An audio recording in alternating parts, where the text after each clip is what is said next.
Hi everybody, this is going to be another Chapter 7 factoring video. So in our previous videos, we were looking at factoring trinomials, but we've only ever looked at trinomials that have a leading coefficient of 1. Now, we have a form for these trinomials. The standard form is ax squared plus bx plus c, and we've only looked at trinomials that have an a value, a leading coefficient of 1. We're going to start looking at trinomials with leading coefficients other than 1, and it complicates the process here because we can't just do our x, find two numbers that multiply to 12 and add to 11, and then those numbers make up our factors. Anytime we have three terms like this, we have to actually change this to a factoring by grouping problem. And to do that, we need 4 terms, but we only have 3. So what we're going to do is we're going to figure out how to split 11x into 2 parts that actually make up 11x together. The 2x squared is still there, but we're going to find 2 things that add to make 11x, and we still have a plus 12 at the end. So to figure out what goes in these 2 spots, what combines to make 11x, we're going to use the x. We're going to find 2 numbers that multiply to some number and add to another number. And those 2 numbers are going to make up 11x. Okay, but here's the trick. Here's what's different. We are not finding 2 numbers that multiply to 12 like we normally did. Okay, now that we have this leading coefficient of 2 in front, we have to actually multiply 2 times 12. That gives us 24. So we're finding 2 numbers that multiply to 24 and add to 11. So we're still adding to that middle number. We're not multiplying it by 2. We're only multiplying the first and the last number together. That's what goes on top of our x. That's what we're multiplying to. So from here, the logic is the same as the previous trinomials. 2 numbers that multiply to 24 and also add to 11 would be 8 and 3. So we're going to put an 8 here, and we're going to put a 3 here.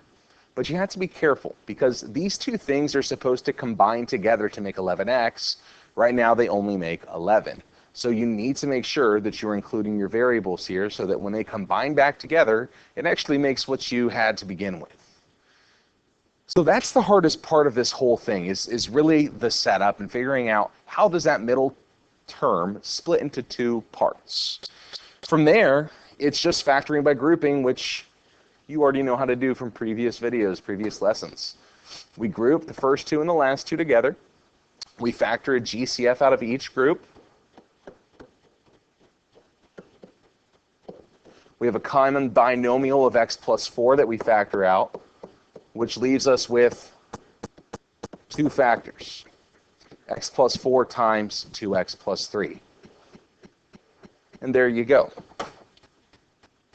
Now, I want you to get in the habit of checking your work for these. Okay, just make a box somewhere off to the side of your paper.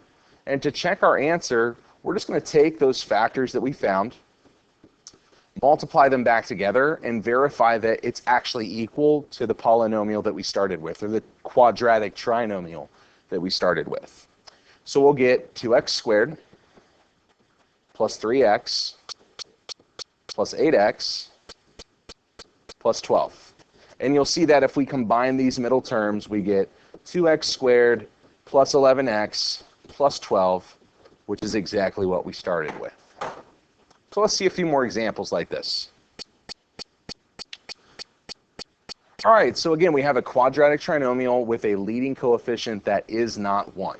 So here's the general structure. It's going to factor into, or I shouldn't say factor yet, it's going to split up that negative 14x into 2 parts. Notice that the 5x squared at the beginning stays the same, and the plus 8 at the end stays the same. We're just splitting negative 14x into 2 parts. Now, to figure out what those 2 parts are, we're using the x. And to find the number that we're multiplying to, we take our first times our last number. 5 times 8 is 40, so we need to find 2 numbers that multiply to 40, and we're still adding up to that middle number, negative 14. So remember, we said if we're multiplying to a positive and adding to a negative, that means both of our numbers are going to be negative. Okay, in this case, it's going to be a negative 10 and a negative 4. So those combined will make negative 14x. So we have our four terms. We're ready to group and then factor by grouping. So we factor out our GCF. For the first group, it's going to be a 5x, which leaves us with x minus 2. And for the second group, since the leading term is negative, when we factor out our GCF of 4, we're going to factor out a negative with it. So negative 4 will be our GCF, and we're left with x minus 2. Okay, we factor out that common binomial of x minus 2, and we're left with 5x minus 4. So this should be our answer. Okay, but we're going to check by multiplying it back together and just making sure, verifying that this is actually the correct answer. So x minus 2 times 5x minus 4 is going to give us 5x squared minus 4x minus 10x plus 8. And again, when we combine those middle terms together, we're going to get exactly what we started with, which is 5x squared minus 14x plus 8. All right, for this one, I want you to pause the video and try it on your own. All right, so again, we have a trinomial with a leading coefficient other than 1. So let's set up our structure here. 4y squared plus two things that will combine to make 7y, and then minus 2 at the end. So now we need to figure out what's going to make up that 7y. So to find what we're multiplying to, we're going to take the first times number. 4 times negative 2 will give us a negative 8, and we're adding to that middle number of 7. Okay, well, if we're multiplying to a negative, that means one of our numbers is positive and one of them is negative. We're adding to a positive number, so that means the bigger of the two numbers is going to be the positive and the smaller will be the negative. So in this case, it's going to be an 8 and a negative 1. So we're going to do plus 8y plus negative 1y. We'll group. Okay, make sure that that negative is in front of the 1 inside of the group, and factor out a GCF. So 4y, we factor that out, we're left with y plus 2. For the second group, the GCF is a negative 1, which leaves us with y plus 2. So our answer here is y plus 2 times 4y minus 1. Now, we're not going to check our answer here. I want to actually do something different.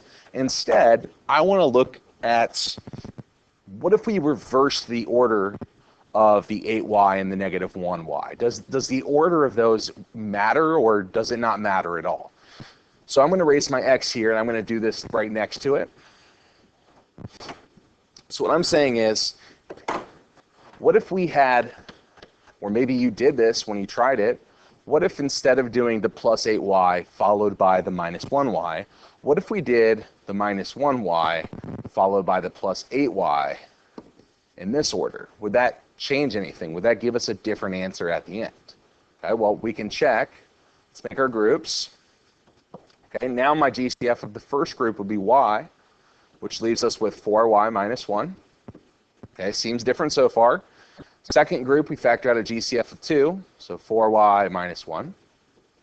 So we factor out our common binomial of 4y minus 1, which leaves us with y plus 2.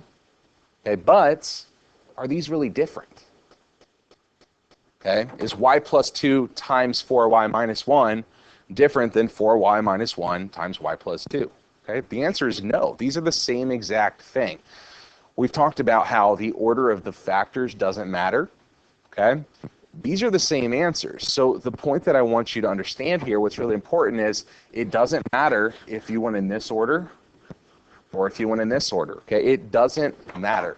You're always going to get the same thing. So don't be worried about which one should go first, which one goes last. Put them in any order you want. As long as you have the right numbers with the right signs, factoring by grouping is not going to let you down. It's going to work for you. Okay? So I hope the video helped. Feel free to pause, rewatch, and please ask questions. Have a wonderful day.